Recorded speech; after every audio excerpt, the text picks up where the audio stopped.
Episode 11. The doctor emerged from the emergency ward, his face calmer than before but still carrying the weight of urgency. "Mr. and Mrs. Io," he said, walking towards them. "Your baby is breathing fine now. He's stable for the moment, but we need to act fast.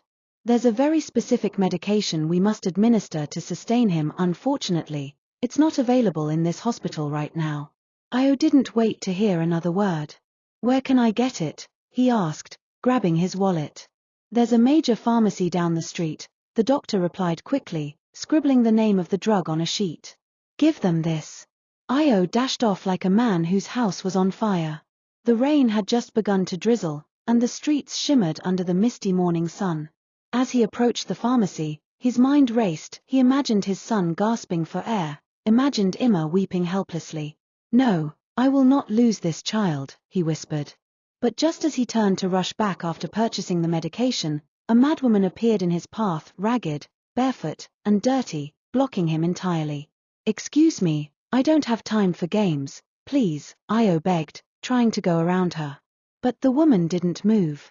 Instead, in a deep, almost chilling voice she said, "That medicine cannot keep your son alive, unless you do what is necessary, and fast." Io froze. How do you know it's a boy? I never told you that." The woman laughed, her teeth crooked like broken chalk. "Nothing hides in the afternoon sun except what was buried at midnight. Even secrets speak when the spirits listen." Io stepped back, stunned. She continued, now speaking clearer than any mad person should. "When you return to that hospital, ask your wife who visited her 2 nights ago. Let her remember. Let her speak. And take her to face the one she remembers.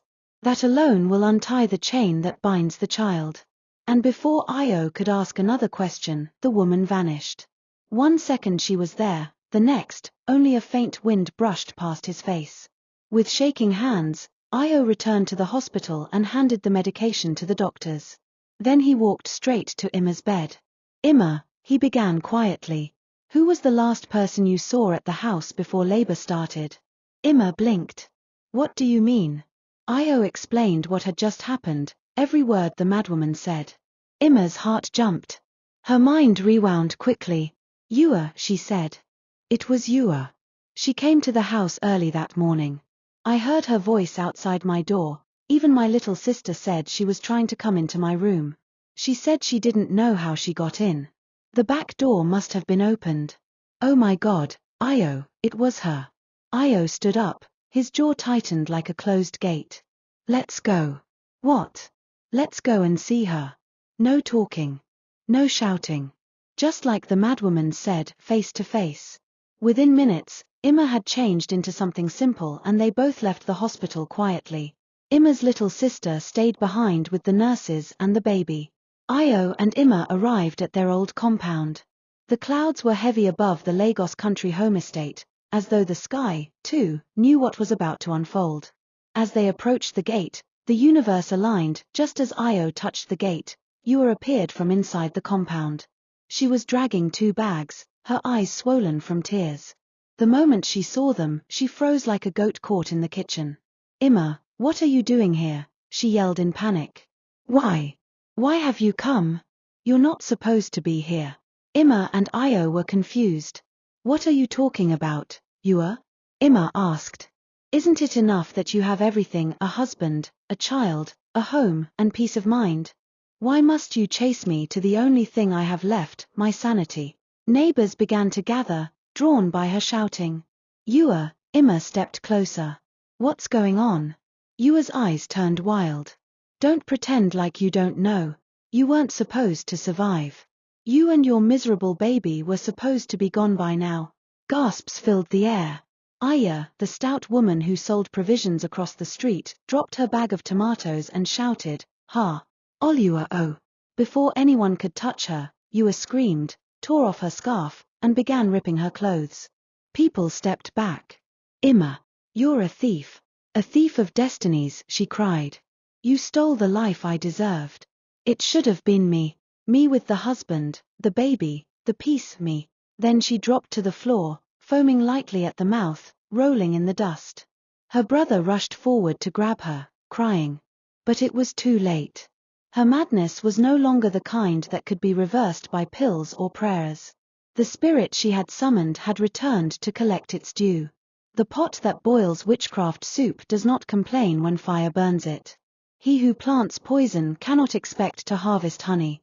By evening, Ewa was spotted near the market square, covered in dirt, tearing leftover bread from inside a dustbin, mumbling strange chants and laughing at thin air. Word spread fast. Meanwhile, Imma and Io returned to the hospital. The moment they stepped in, the doctor ran out to meet them. "Where have you two been? We tried your phones. What happened?" Io asked quickly. "Your baby." The doctor smiled, almost in disbelief. "He recovered miraculously. He's fine. Crying, eating, breathing on his own. Whatever darkness was hanging over him is gone. You need to breastfeed him now. He's been shouting for his mama." Imma burst into tears, tears of joy, of relief, and of grace. She walked into the room with Io beside her, and her little sister behind her, carrying the baby bag. There, lying like a little king, was their son, healthy, glowing, and stretching his tiny hands. Io lifted him up gently. "Let's go home," he said, eyes teary. "But not this home. As soon as this boy is strong, we're leaving this environment. Let peace follow us. When the forest grows too thick with snakes, the wise man plants his farm elsewhere. You don't keep drinking from the same cup that once held poison." And with that, they walked out of the hospital. Io holding their baby in his arms. Imma walking beside him, her face calm and glowing. And her little sister following behind them, smiling, carrying the bag of blessings they would never forget. The END.